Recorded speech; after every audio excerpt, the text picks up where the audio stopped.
Please continue, Mr. Karadžić. Hvala. U odnosu na Thank you. Relating to item 1, genocide in municipalities, Mr. Tiger is now trying to distance himself from the Stakić-Brđanin case and the Krajišnik case, where the trial chamber acquitted the accused of the crime of genocide. He says that there were differences between the accused and that the accused had no jurisdiction over the army. However, that was not what he said when he wanted to take over thousands of adjudicated facts from these respective judgments. He tried to put the chamber in a position in which it would believe that the interest of the accused coincided with Karadžić's interest in disputing the evidence, including the evidence on the crimes and expulsion that are being attributed to the army. In these cases, the OTP presented allegations that the local organs led by Stakić and Brđanin were closely cooperating with the army as part of the joint criminal enterprise with a view to committing genocide.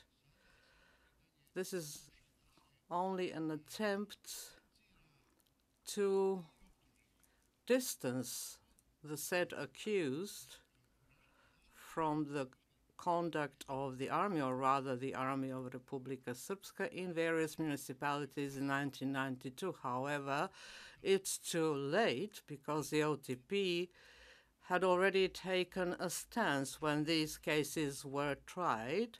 Had the OTP presented any new evidence relating to the Karadžić case, maybe that maneuver would have been successful. However, they failed to put forth any new evidence. They are presenting the same facts, the same speeches, the same incidents that had been found by previous trial chambers insufficient to return a verdict for genocide in the municipalities, both in this tribunal and before the International Court of Justice.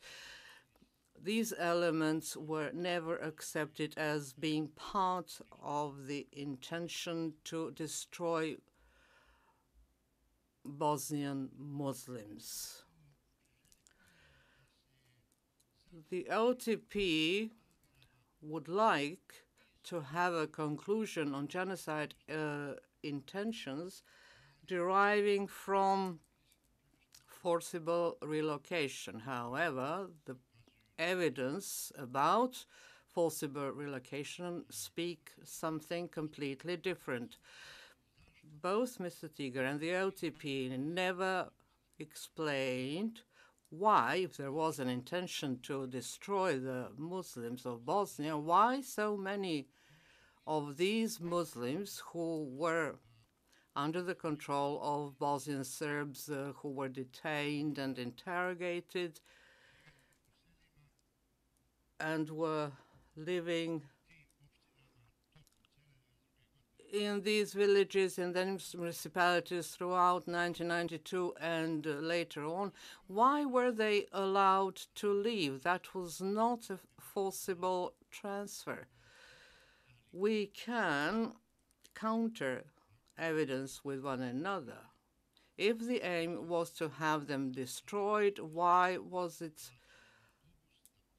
made possible for them to be entered into lists, why buses were paid for, allowing them to leave wherever they wanted to go? None of this convinced either the International Court of Justice or the trial chamber of this tribunal that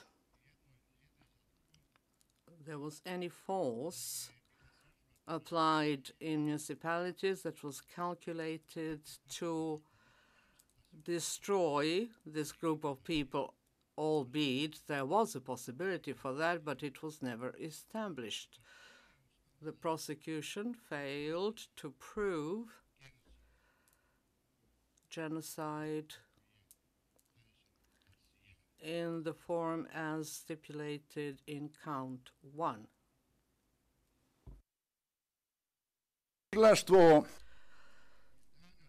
Today, the OTP said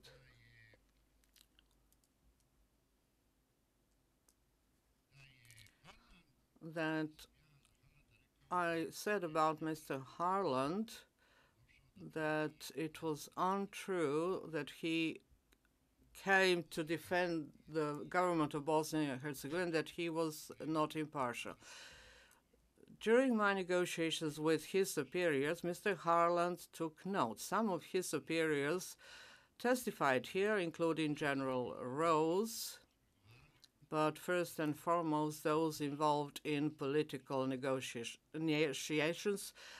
such as Ambassador Akashi and Cutilero. The OTP never asked me about their attitudes because they knew to the minutest detail what I was able to accept. Instead, they asked Harland, who was totally incompetent to testify about these things. He has no military background, but nevertheless he proposed a theory about 3 forms of shelling. Concerning his impartiality, this is a disaster. On page 2128, this man said that the Security Council resolutions 824, 819, and 836 called for the withdrawal of all forces except those of the BH government. Of course, all the gestures of the army of the Republika Srpska, he has to consider as illegitimate because he didn't know that we were equal. This is still the case there. However, he maintains that everybody else except the BH government forces should withdraw. This is an additional reason confirming that he was here to defend the BH government, that the Serbs were outlaws, and that the government was right. Therefore, his entire testimony can and must be discarded, particularly the portion thereof in which he proffered his unprofessional opinions that he is not trained to give. He was not the only one. There are plenty similar to his case. Bamber admitted the tricks of army of BH army. Mr. Karadžić, please repeat the transcript page. Could you repeat the number? 28 stranica. Page 28 of today's transcript. Na kojoj se također It is also said there that it was misrepresented that Harlan did not have a clue what to do. Bamber, however, admitted that the army of Bosnia and Herzegovina resorted to tricks. Neither of them knew anything about the UN resolutions. Every new replacement, any new staff came with ready-made prejudices and without proper knowledge, although Mr. Bamber was in the habit of educating others about the UN mandate, and you can see from his testimony that he didn't know anything about it, or rather had a completely wrong knowledge. Harland je također pokazao Harland also demonstrated the lack of knowledge about the army of BH, even though we presented a host of documents about the conduct of the BH army, about the fire that was coming from their side, of course. He considered all of that to be legitimate, and he didn't see the need to record that because it was done by a legitimate government in his view. We are now on page 29, where Mr. Tiger says that Jantz's list did not include the persons who had previously been killed. And the reason for that is that he had purged that list. He didn't know where these people had come from. He discarded hundreds of exhumed bodies. The OTP argues that everyone who was listed in that area was shot dead. Even Jantz admitted that that was not the case because all the other documents show that a huge number of people were exhumed, not from three graves, according to Jantz, but from each and every grave. They were those who were killed in 1992, 93, and 94 were exhumed from common graves. It is totally pointless and senseless to claim that if there are 900 bodies in a secondary grave, nobody can establish where the primary grave was. These are the differences that cannot be legally accepted. And these are the routes taken by the column during the breakthrough. So these were primary graves. So if there's 30% or 10%, that can be a secondary grave. For all others, it was a primary grave.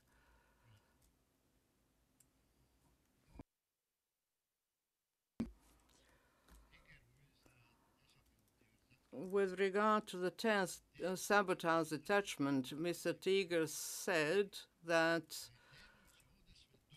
Erdemovich testified about the detachment that had only a few of them. When asked how it was kept secret for such a long time and who he was allowed to discuss this, he said everybody except a few associates who wouldn't say this to Pelemish, and that's what this revealed later when Salapura gave testimony. At the time, Erdemovich was not allowed to discuss this issue in order to prevent it being disclosed to Pelemish, who was somewhere in hospital at the time. And this is a fact. On page 33, Mr. Tiger said concerning surface remains in two locations, these surface remains that were discovered by Mrs. Albright after she had been brought there and shown it. They are definitely, most definitely not the result of mass execution. These must have been remains of those who were involved in combat. It was neither a mass nor an execution, and it is crystal clear for us that we need to have an investigation. Mr. Tiger, however, says that there was no intention of conducting an investigation.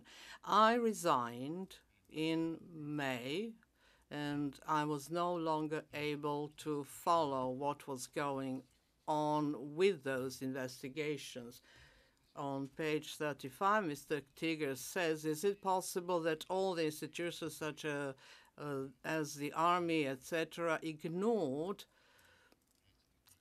president's or the supreme commander's requests?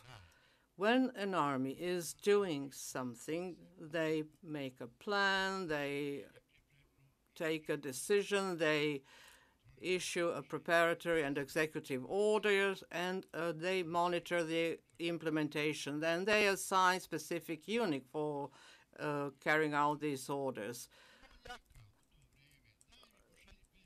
The people were begging at the time, can you tell me, can you send me 10 people or 15 people? They were pleading with the MUP to give them manpower to carry out certain jobs. That is not how an army operates. That was not the army's attitude. Yes, some individuals can do that, but the army not. The army takes decisions differently and executes them differently. Tužilaštvo nije nijednom There was not a word from the prosecution about the evidence of KV 586, which sheds very clear light on the events, the behavior and the tricks that were supposed to stigmatize us at the time for the purpose of obtaining an international military intervention. However, the matter ended up in court, which I believe is an insult to the tribunal. Thus, many of the 234 witnesses whom they believed had lied did not even try to minimize it. Govori se o prisilnom premeštanju.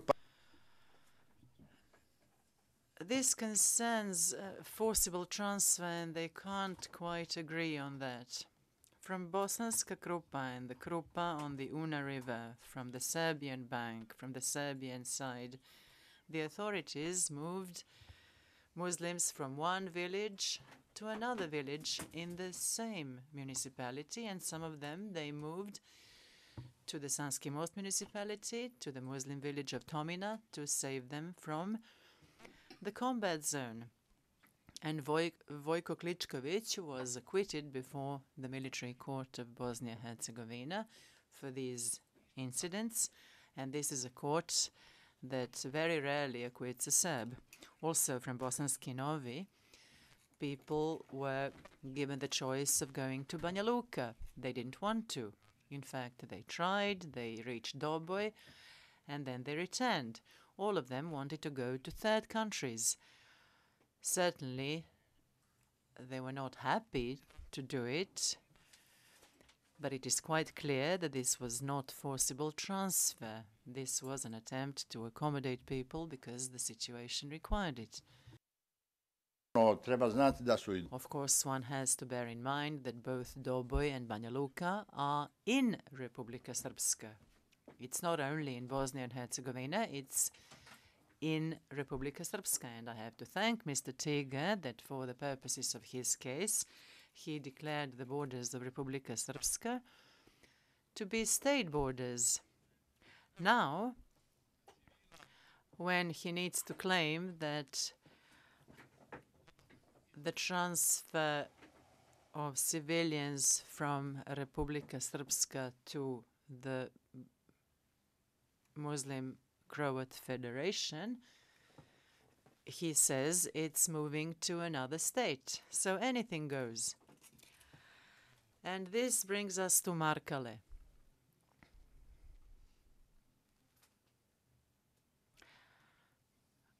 Excuse me, we are still on Srebrenica. Mr. Tiga recalls that Beara referred to two presidents or two chiefs. However, KDZ 320, a witness for the prosecution, testified that Beara wanted to create the impression,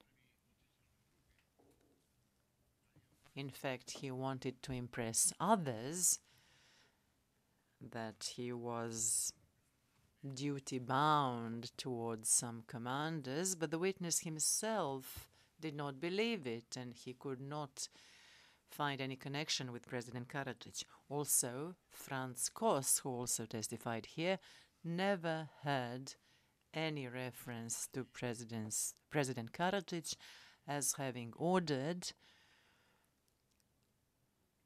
that his unit get involved in any crime i.e. executions.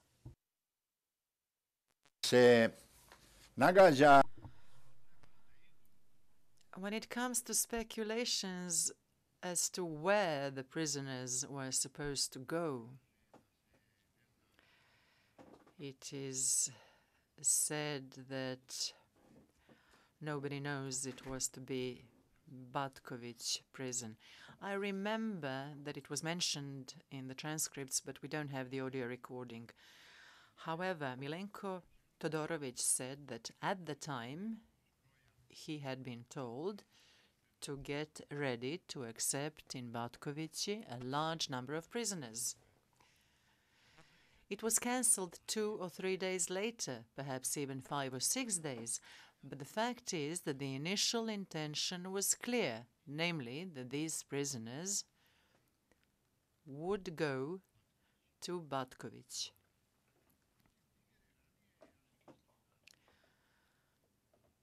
Earlier on, and I can't help mentioning this, Mr. Tigger said that Robert Frost had asked me about 2,000 people.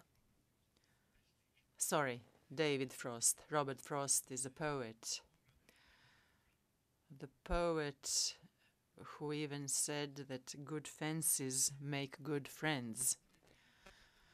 So David Frost was not asking me about those